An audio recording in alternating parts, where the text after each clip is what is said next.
افغانستان کے شمال مشرقی صوبوں میں طالبان کی طرف سے سونے کی کانوں پر قبضے کا سلسلہ تیز ہو گیا۔ طالبان کو سونے کی کانوں سے حاصل آمدن $25 ملین ماہانہ سے تجاوز کر گئی۔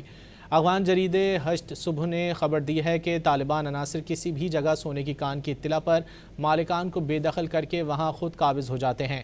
صوبہ تخار میں اس تنازع پر مقامی افراد سڑکوں پر نکل آئے اور ان کی طالبان شرپسندوں کے ساتھ جھڑپ بھی ہوئی۔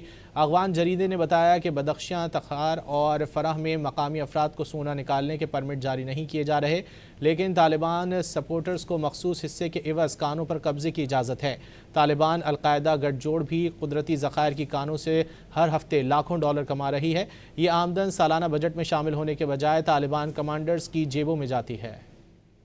افغانستان کے شمال مشرقی صوبوں میں طالبان کی طرف سے سونے کی کانوں پر قبضے کا سلسلہ تیز ہو گیا۔ طالبان کو سونے کی کانوں سے حاصل آمدن $25 ملین ماہانہ سے تجاوز کر گئی۔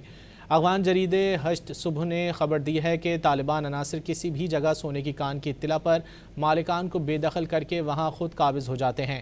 صوبہ تخار میں اس تنازع پر مقامی افراد سڑکوں پر نکل آئے اور ان کی طالبان شرپسندوں کے ساتھ جھڑپ بھی ہوئی۔